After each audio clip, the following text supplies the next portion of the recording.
Yo, we are back after some technical explosions apparently. So, welcome back. So we're gonna finish off with Batman, and then maybe I'm helping Luca with commentary apparently. I'm not exactly sure how that's working. So we'll get right into it.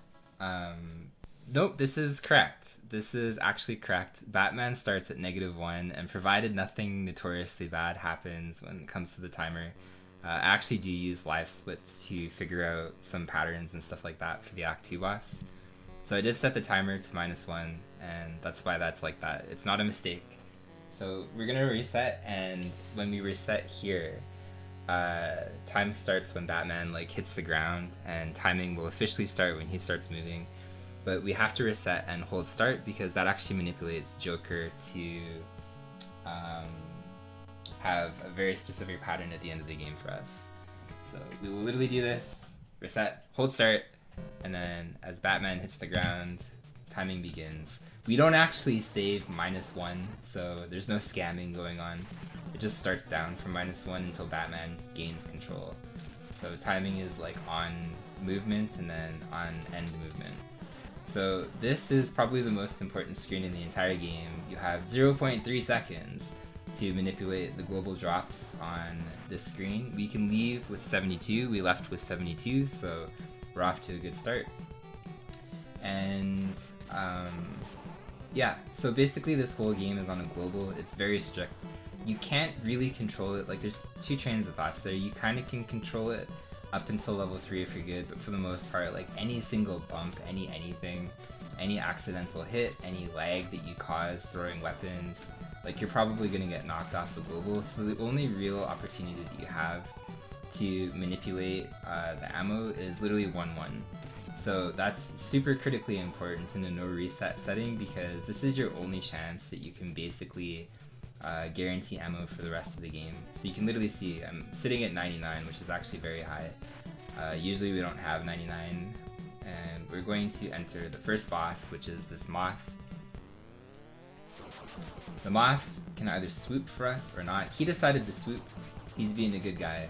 So after every boss fight, we're gonna hold start, which we didn't hold start, so we might get shot by the Joker at the end of the run. I guess we'll figure that out. Nice. The only thing that we needed to do in the cutscene was the hold start there, but we didn't do the thing. So, entering Act 2, we have an extremely tall order against us. Act 2 is optimized Batman, probably the hardest part about Batman. This is why the live split timer starts at -1, or at least that's what people pay attention to, provided there's absolutely no mistakes or no errors or anything like that. By the time that we get to the level 2 boss, we want to enter at 332 or 333. 332 or 333 is going to reduce the best pattern possible that we can get, or one of the best patterns following, and probably not going to enter at 332 or 333.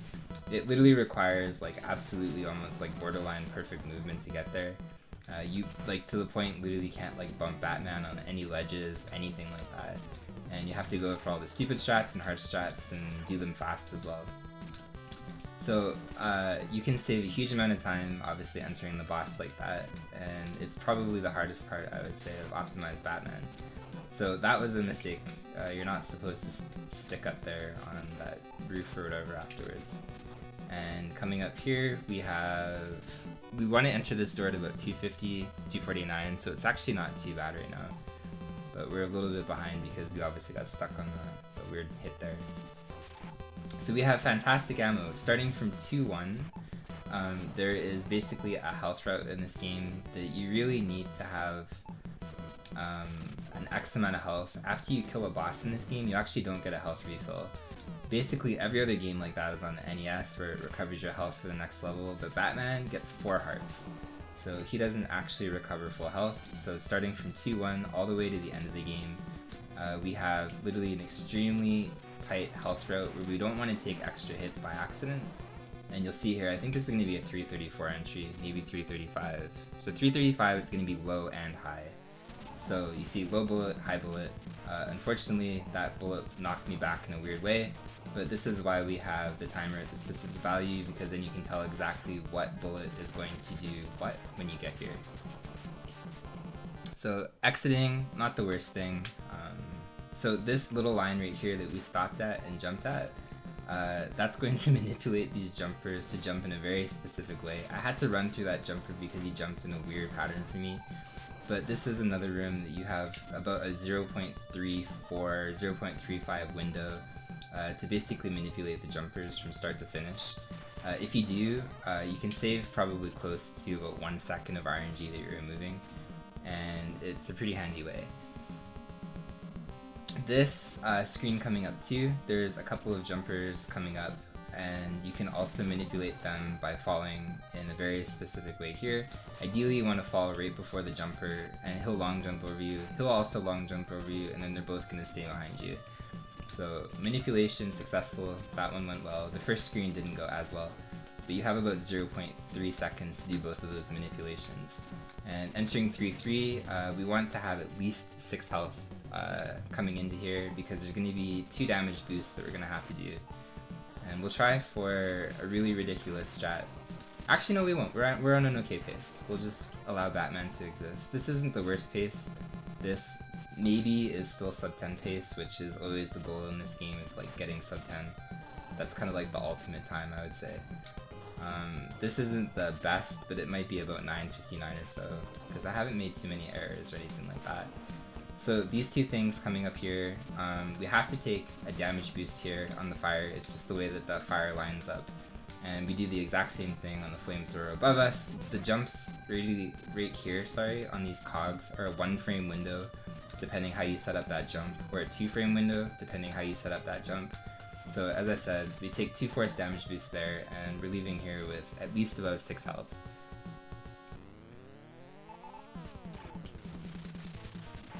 So coming up to this boss, not bad. It's sub 6 entering, so this is technically sub 10 pace, but not by much. And entering here, we have the second, actually no, we have the worst RNG, so that might have killed any possible marathon sub 10, which would be insane, but not gonna happen. Aquas, what's up man? Welcome on in. Also not ignoring chat, it's just impossible to commentate this game. This is like, there's so much that happens in this game in 10 minutes, like you could write a novel about this game in a speedrun, but impossible to kind of explain it all.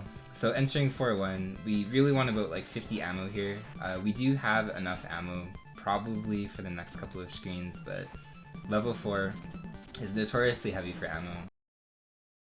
You use a lot of ammo right here. So you want some of these enemies, instead of dropping bees, which do nothing, to drop ammo. Hopefully they drop ammo. We have 53, that's not bad. We have a tremendous amount of health here. Usually we don't have as much health as we do. And we actually have a fair amount of ammo too, so we're in really good shape for health and ammo. So this is, I wouldn't necessarily say like a blessed marathon run, but definitely decent. I looked over at live split, I can tell what pace that I'm on based on that door entry, and this is about a 10:01 pace. So unfortunately, I mean like 10:01 is still really sick, but realistically, sub 10 is probably borderline dead. But we'll see if we can do it. I don't know if we can. We'll kill this thing to make sure that we don't get knocked off the ledge, and we'll see what the rest of the game happens, because provided there's like no fatal errors or like anything that's really bad, which we just ruined everything by jumping down there. This was possible sub 10 pace or very low 10 pace. So of course that, like what error was that? But whatever. Batman just had to jump off that ledge.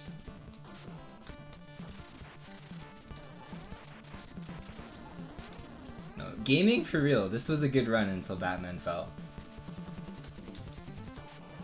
I would say like anything below 10-10 is like a really good marathon showing. So this boss is frame dependent. He did give us a good pattern. And we did do an okay kill there, so actually again, very decent. The only thing that scares me a little bit is I'm not 100% sure if I manipulated the Joker correctly at the very beginning. It's possible that, sure, let's just stand in all the gears. It's possible that I held start a little bit too late on one of the frames on the first boss fight.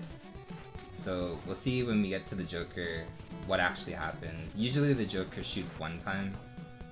If you manipulate him properly from the very beginning of the game, it's very possible he might shoot more than one time.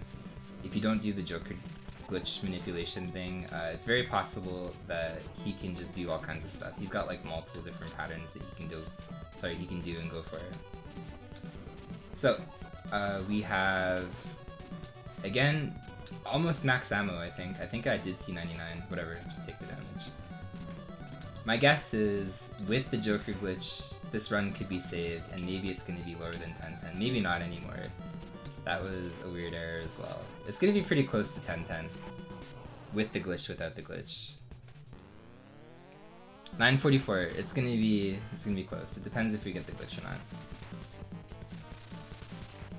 So this is actually unfortunate because I don't have the health to tank Firebug. I have, oh shit, I have the ammo, but not the health. So okay, whatever. Now it's not gonna be 1010 no matter what.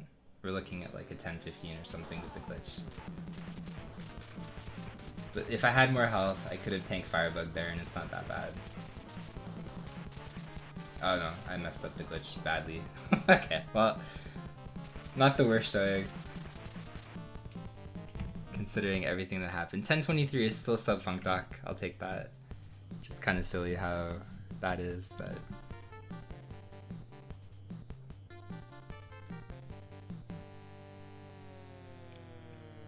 yeah, teabag to his death. That's how we do it, of course, right? But yeah, that's not the worst showing of Batman. This is a fantastic run, probably one of the hardest, I would say, on the NES to learn optimized. And nothing else to it. I know that there is some tech issues and stuff going on, so I'll let Carter just yank me off and he just set up Luca. So enjoy the rest of the marathon, guys. I'll help Luca, I guess, but thanks, Carter. Thanks, Ahmad.